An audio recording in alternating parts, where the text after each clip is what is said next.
जैसा कि last video में आपने देखा कि हम लोग आ चुके थे वायनाड और यहाँ की सुंदर वादियों को कैप्चर करने के चक्कर में मैंने अपना ड्रोन कर दिया वाटर डैमेज। उसके बाद हुआ उसका ऐसा क्रैश लैंड जिसमें उसके चिथड़े उड़ गए।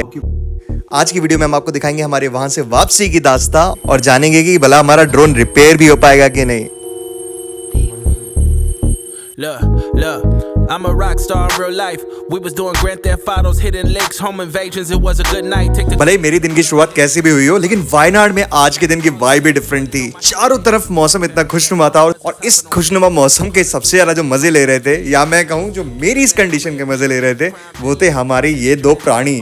Ice cubes, good days. Such a 90s baby though. If we grind it, then we grind it. Man, I feel like Tony Hawk. And my homies got that iron, man, they feel like Tony Stark. And you better watch your head 'cause it get wicked. दोनों में गजब की energy आ रखी थी और एक ही रात में दोनों की दोस्ती इतनी पक्की हो गई कि पूरे रिजॉर्ट में आतंक मचाते हुए घूम रहे थे। At the top, I'm like the Dons. This my life, it ain't a movie. I won't be at Comic-Con. Look, big. कहाँ लेके जा रहे हैं चौमड़े लोमड़े को? थोड़ा सा घुमाने लेके जा रहा हूँ ना, बहुत मस्ती कर रहा है। टिक ही नहीं रहा घर के अंदर, तो थोड़ा सा घुमाना जरूरी है इसको। इसकी एनर्जी कम करना थोड़ा सा। घर में पता है 1 मिनट नहीं रुक रहा, जस्ट दरवाजे के पास आके बैठ जाता है। कितनी ब्यूटीफुल जगह है आशु। चारों तरफ देख, यहाँ पे केलों के पेड़ बहुत ज्यादा है ना, और प्लस ये भी बहुत है, कटहल के पेड़, प्लस साथ ही साथ में यहाँ पे कोकोनट के पेड़ भी बहुत है। कम कीटो, कम। कीटो को जाना ही नहीं, कीटो को एक्सप्लोरेशन में बहुत मजा आ रहा है। कीटो को दोस्त मिल गया। कीटो, ये आवाज किसकी है कीटो? A few moments later. कौन कहता है कि डॉग समझदार नहीं होते। बाहर से लौटते ही माशे टोबी के कॉटेज के बाहर ही बैठ गए, जैसे कि अपने फ्रेंड को बुलाना चाहते हो। जब तक उसको उसकी कॉटेज से बाहर नहीं निकलवा लिया, तब तक माशे वहां से हिले भी नहीं। और उसके बाद दोनों ने स्टार्ट की फिर से अपनी मस्ती।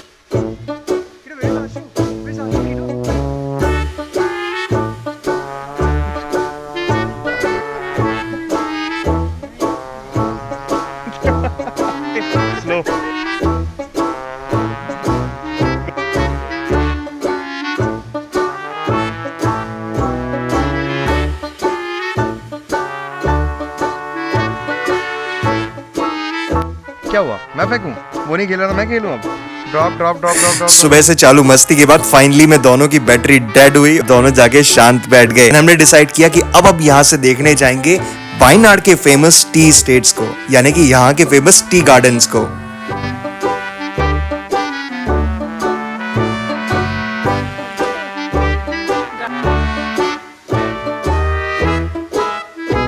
यहाँ की टी स्टेट्स तक की जर्नी जितनी ब्यूटीफुल थी, रास्ते उतने ही सकरे थे। कई जगह तो ऐसा लग रहा था मानो गाड़ी किसी दूसरी गाड़ी से रगड़ के ही आगे जाएगी। और हम भी ब्लाइंडली गूगल महाशय पे ट्रस्ट करके चले जा रहे थे और तभी हुआ कुछ ये। हम पहुंच गए एक ऐसी जगह जहां से आगे जाने का कोई रास्ता ही नहीं था। बैग लेके जब यहाँ के एक गार्ड से पता किया तो पता चला कि भैया यहाँ पे गूगल पे भरोसा मत कीजिए, थोड़ा आजू बाजू पूछते हुए आगे बढ़िए। ऊपर गाड़ी जाता है क्या? Waterfall. A few moments later.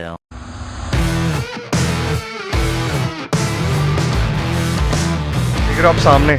My God यार आशु, इतना प्यारा व्यू आ रहा है। देख रहे तू, यहाँ से पहाड़ी कर्व हो रही है, वहां से आ रहे हैं पीछे की साइड से। जैसे जैसे कर्व हो रही है ना, सामने देख रहे हो आपको पहाड़ रिवील हो रहा होगा। हाँ कीटो को नई खुशबू मिली। कीटो को भी पता चल गया चाय कैसे होती है। इतना शानदार लग रहा है, मैं आपको क्या बताऊँ यार।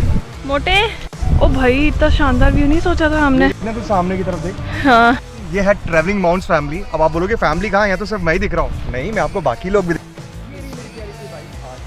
उसके साथ है मेरा प्यारा सा कीटो से हेलो। लेकिन हम आए कहाँ पे हैं? हम आए हुए हैं वायनाड के इस ब्यूटीफुल टी स्टेट में, और सामने का व्यू कुछ ऐसा है। किटो कितनी एक्साइटेड हो जाती है मेरा बच्चा, कितना एक्साइटेड, इसका बम तो का नहीं मन कर रहा है यहाँ से टी गार्डन से चलने का, इसको बार खींचना पड़ रहा है। टी स्टेट में तो हमने घूम लिया, लेकिन यहाँ पे शाम ढलती जा रही थी। अब समय था यहाँ से फटाफट वापस लौटने का, क्योंकि रास्ते से थोड़ा बहुत भोजन भी तो पिक करना था, क्योंकि शाम को वहाँ किचन बंद रहता था। मेन्यू में क्या किया है वो हमें बताएगा देव एंड कीटो के लिए भी मैंने चिकन ऑर्डर किया है, मेरे बेटू के लिए। मेरा बेटू चिकन खाएगा फिर।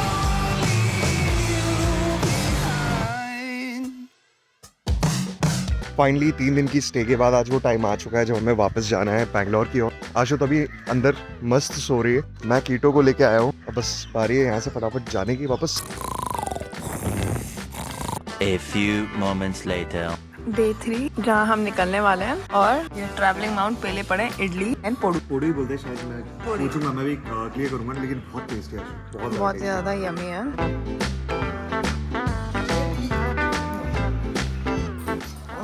समय हो चुका था यहाँ से निकलने का, लेकिन उससे पहले कीटो महाशय का सामान भी तो अंदर लगाना था। इनका बेड, इनके बैग्स, इन सबको पीछे लगा के इनके लिए जगह फ्लैट करनी थी ताकि ये महाशय आराम से लेट कर जा सके। फाइनली हम लोग निकल चुके हैं सेंचुरी विलेज रिजॉर्ट से, और कहाँ के लिए निकले? हम लोग निकले वापस बैंगलोर की तरफ। आई हैव टू कन्फेस कि ये जो जगह थी ना, ये वायनाड से ऑलमोस्ट 20-25 किलोमीटर दूर है। तो ये एक्चुअल वायनाड तो नहीं था। ये जो ट्रिप थी ना, ये भी अपने आप में बहुत डिफरेंट थी, कि नहीं आशु? बिकॉज हमने पहले ही डिसाइड किया होता कि हम इस जगह की एक एक लोकेशन नहीं कवर करने वाले। रीजन बीइंग, उसके लिए भैया हमारे पेरेंट्स भी उतावले बैठे हैं, उनको भी पूरा वायनाड घूमना था। So this stay was more about relax. हम यहाँ आके रेस्ट करना चाहते थे, खुद को रिजुविनेट करना चाहते थे, क्योंकि आगे आने वाली जो वीडियोस है ना, प्लेसेस जो आपको दिखानी है, वो तो और भी शानदार होने वाली है। तो डेफिनेटली उसके लिए थोड़ा सा स्ट्रेंथ चाहिए थी, मेंटल स्ट्रेंथ चाहिए थी। आशु से पूछता हूँ, हाउ वाज हर एक्सपीरियंस? आशु तू बता। कीटो ऑसम था। कीटो और भाई हमने जो कांड किया है, जो अपना ड्रोन तोड़ा है, उसका भरपाई भी तो करनी है ना। आप लोगों को वीडियोस बना के दूंगा, आप उस वीडियो को देखेंगे, शेयर करेंगे, सब्सक्राइब करेंगे चैनल को, तभी तो भैया पैसा आएगा जिससे मैं ड्रोन अपना वापस बना सकूं। भाई दिन में तो कितना सुंदर, हमने रात में ये सब मिस कर दिया था। This is so nice.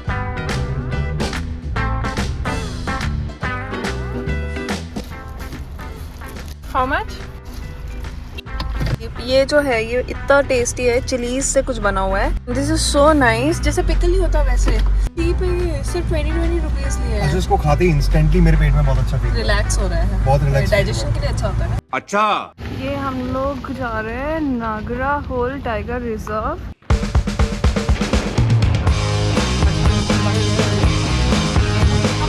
हम लोग ने सोचा था हाथी दिखेंगे, जिस तरीके के बोर्ड दिखा रखे हैं। एलिफेंट क्रॉसिंग जोन लिखा हुआ है। हमें मुर्गियाँ, बकरियाँ, गाय के अलावा कुछ नहीं दिख रहा है। इंसान कहीं भी रह सकता है यार। देख, जंगल बोल रहे हैं, यहाँ पे रिजर्व फॉरेस्ट से बाहर निकलना मना है, लेकिन बगल में और रात को यहाँ गाड़ी अलाउड नहीं है। चिड़िया सेव करा रहा है कीटो को सुसु, एंड मैं बनाने जा रही हूँ मैगी। ये भाई सड़क के बीचों बीच हमने गाड़ी रोकी हुई है। क्यों रोकी है? हम लोग लौट रहे थे वायनाड से, मैसूर बिल्कुल लगने वाले थे, और सबको बहुत तेज भूख लगी हुई थी। और आशु यहाँ बना रही है गर्मा गर्म मैगी। क्यों आशु? आशु को मैंने चैलेंज दिया है कि भाई ये 2 मिनट वाली मैगी है ना, तू 2 मिनट में ही बना के दिखा इसको। आशु क्या बात है, तूने तो बना दी, लेकिन 2 मिनट नहीं लगा। मेरे ख्याल से 5-10 मिनट लग गए तेरे को बनाने में ना। फिर भी तूने बना दिया फटाफट।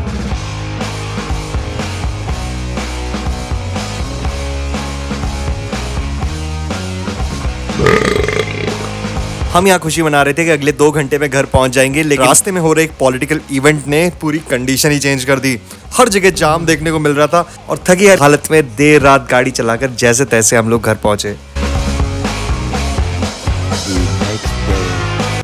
हाय आशु। हाय।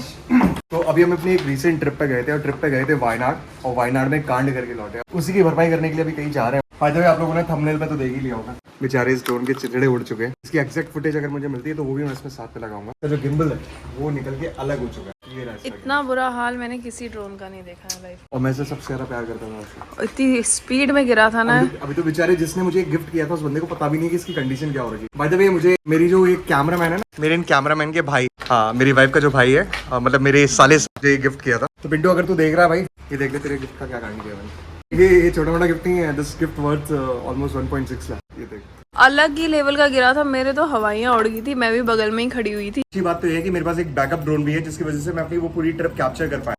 आज इस गाड़ी से नहीं चल रहे हैं, हम दूसरी गाड़ी से। हाँ, क्योंकि हमें स्पीड में नहीं करना। देख रही है ना, ये जो मेट्रो है ना, ये जीने नहीं दे रही भाई। इतना गंदा ट्रैफिक हो रखा है इस जगह पे। हम ऑलमोस्ट पहुंचने वाले हैं जगह पे जहाँ पे अपने ड्रोन को रिपेयर कराएंगे। अब देखना ये है कि वो कितना बड़ा अमाउंट कोट करेंगे हमसे। तो क्या लग रहा है कि कितने तक जा सकता है जो वो अमाउंट कोट करेंगे? आई थिंक वो जाएगा करीब से 40-50। ऐसा मत बोल मोटी, शर्म नहीं है एक बार भी ये बोलते समय? 40-50 हजार, मेरी दिल की धड़कन बढ़ा दी तूने। जब ड्रोन मेरे कदमों में गिरा था ना, दे आप लोग मुझे बताना, मैं सोच रहा हूँ मैं कार रिव्यूअर बन जाऊँ। भाई सारी कार की वीडियोस पे तो आप भर भर के लाइक देते हो, इतने सारे व्यूज आते हैं, और बेचारे जहाँ जिन वीडियोस में मैं इतनी मेहनत करता हूँ, ट्रैवल वीडियोस बनाता हूँ, ट्रैवल ब्लॉग बनाता हूँ, उसमें आ रहे हैं लेकिन उतनी पेस नहीं। तो आप मुझे बताओ, अगर आप चाहते हो कि मैं कार से रिलेटेड वीडियो बनाऊँ, कार रिव्यू से रिलेटेड वीडियो बनाऊँ, प्लीज इस वीडियो के कमेंट बॉक्स में जरूर डालना। पहुंच गया आशु, यहाँ मैं गाड़ी लगा रहा हूँ अपनी, और राइट साइड में यही जगह है। मैं ऐसा चिपका दूंगा कि तू यहाँ से निकल नहीं पाएगी।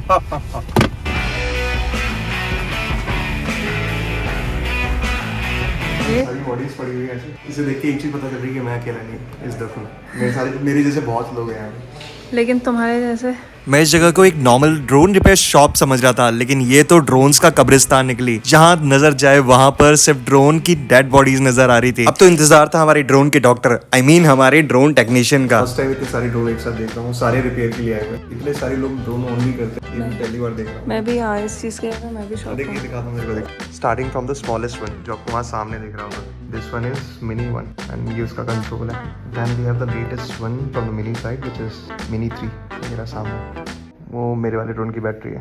एंड यहाँ तो हर प्रकार के ड्रोन है यार। वो सबसे बड़ा मुझे ऊपर वो फैंटम है देख सामने। हम सही बंदे के पास आए हैं। कैमरास में यहाँ देखो ऐसे पड़े हुए हैं। 2000 years later.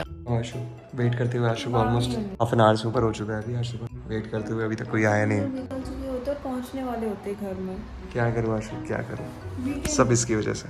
हमारे ड्रोन के डॉक्टर साहब, I mean हमारे ड्रोन के टेक्नीशियन आ चुके थे, लेकिन अभी उनके आईसीयू में इतने सारे ड्रोन्स पड़े हुए थे कि ऑलरेडी एग्जिस्टिंग पेशेंट्स को उन्होंने आते ही देखना चालू कर दिया। नम निगाहों के साथ हम बस इंतजार कर रहे थे कि कब हमारे ये डॉक्टर साहब हमारे ड्रोन को देखेंगे।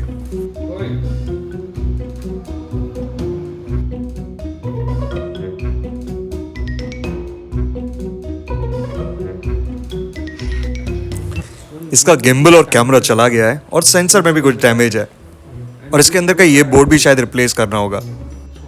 काफ़ी देर की जांच परख के बाद इन्होंने मुझे बताया कि my drone is dead, my drone is no more. अब इसे बचाने का कोई रास्ता नहीं है। इसकी मदरबोर्ड शायद खराब हो चुकी है, और अगर इसको रिपेयर भी कराऊंगा तब भी मिनिमम टू मिनिमम 60 से 70 हज़ार रुपये का खर्चा है, इंक्लूडिंग इसका गिम्बल। इसके बाद भी कोई गारंटी नहीं है कि ये ढंग से फ्लाई करेगा भी कि नहीं। और ऐसा इन्होंने चेक किया मेरे ड्रोन्स की मदरबोर्ड और इंपॉर्टेंट कंपोनेंट्स को एक परफेक्ट डोनर बॉडी में डाल के, जिसके सारे पार्ट्स इंटैक्ट थे। भारी मन के साथ अपने टूटे हुए ड्रोन को बैग में वापस पैक करके मैं निकल चला अपने घर की तरफ, जहां OLX की मदद से एग्जैक्ट 1 महीने बाद मैंने इसके बचे कुचे पार्ट्स को 32,000 रुपए में बेच दिया। मुझे इसकी याद जरूर आएगी। इस ड्रोन ने मुझे ढेर सारे ऐसे मोमेंट्स कैप्चर करके दिए हैं, जिसके लिए मैं इसका तहे दिल से शुक्रगुजार हूँ। अगर आपको भी मेरी अभी तक की वीडियोस में कोई भी एरियल शॉट पसंद आया तो मेरे इस ड्रोन के लिए एक लाइक और एक कमेंट जरूर कीजिएगा। और अगर आप चाहते हैं कि इसके बाद मैंने जो 2 नए ड्रोन्स खरीदे उनका कंपैरिजन मैं आपको लेके आऊँ, तो ये भी कमेंट्स में जरूर लिखेगा। तो फिर मिलेंगे आपसे जल्दी किसी दूसरी वीडियो में, तब तक के लिए बाय बाय।